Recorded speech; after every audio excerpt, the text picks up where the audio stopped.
So until now we see what types of the failure and the states of the recovery. Now we will see techniques which is used to recover a database. So these are the techniques which can be help a database in recovering as well as maintaining the atomicity of that transaction. So there are two techniques which is used to recover database. First technique is log based recovery and another was recovery with concurrent transaction. Okay, let's see what do you mean by log based recovery. So log means what? A sequence of a record. Okay, this sequence of records which maintains the record of the action performed by the transaction. Understood? Log is in sequence of record which maintains the records of actions performed by a transaction. Now we will see how it is going to work. So it works as follow. Okay, suppose this is a system, this is my transaction, this is suppose data item,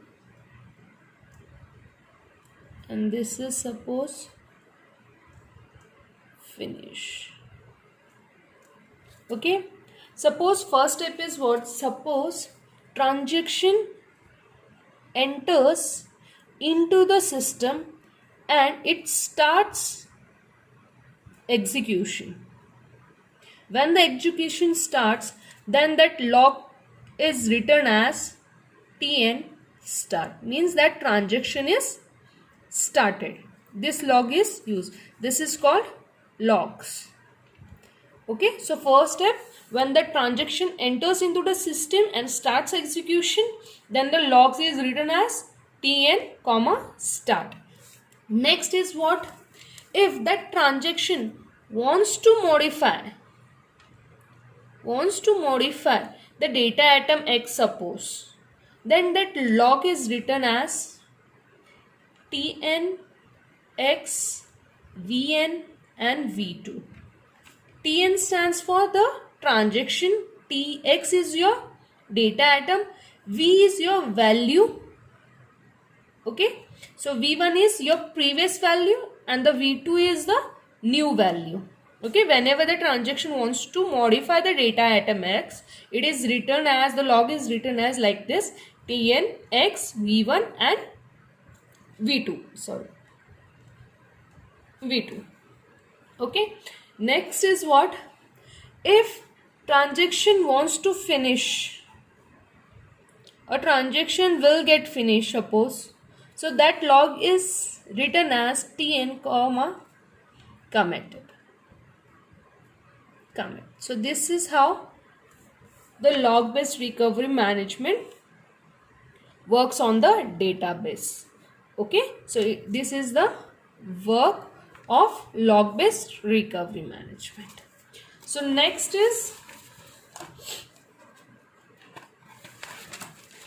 technique used in recovery management is recovery with concurrent transaction. Okay, so if suppose if execution of a transaction is a parallel, so it is difficult to track back all the logs. Okay, so instead of using log based technique, we going to use checkpoint concept here.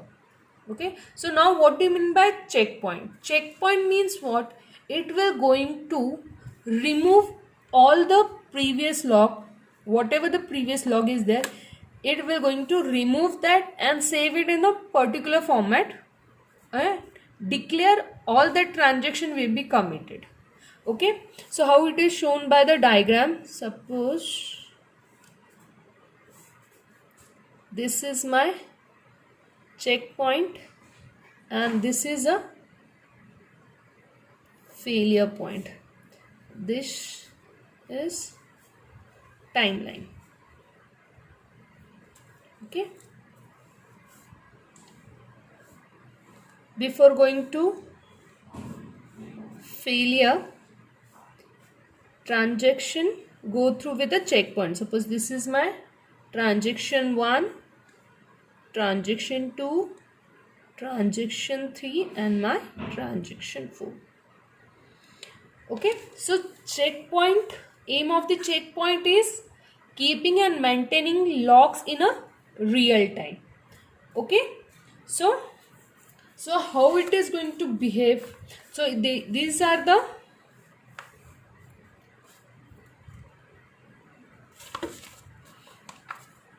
behave of a checkpoint in the following manners. Okay, so how it is going to behave? So first is what?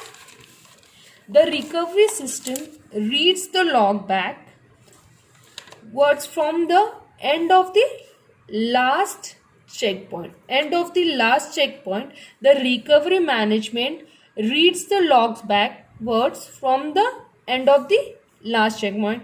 Second point was what? It maintains two lists. That is, one is undo and another one is redo list. Now how it is going to operate in undo and redo list? So if recovery system sees a log with the tn start, tn committed, if this is there or simple tn committed, then it puts the transaction in the redo list. Okay, if recovery system sees the logs, if there is two logs present, this two or simple this, then it will going to redo list. Okay, now if that system recovery sees a log with only a start but no committed or no abort log is there, then it puts that transaction into a undo list. Understood how the recovery concurrent transaction work? It works in this following behavior. First, it is going to log backward from the end of the last checkpoint. It maintains two lists, that is undo and restore. So when undo will work? When there is only a one log, that is tn start. If there is only one log, it will going to undo. If there is tn start, tn committed or only tn committed is there, then it will going to redo. Understood what is the data recovery management? Thank you.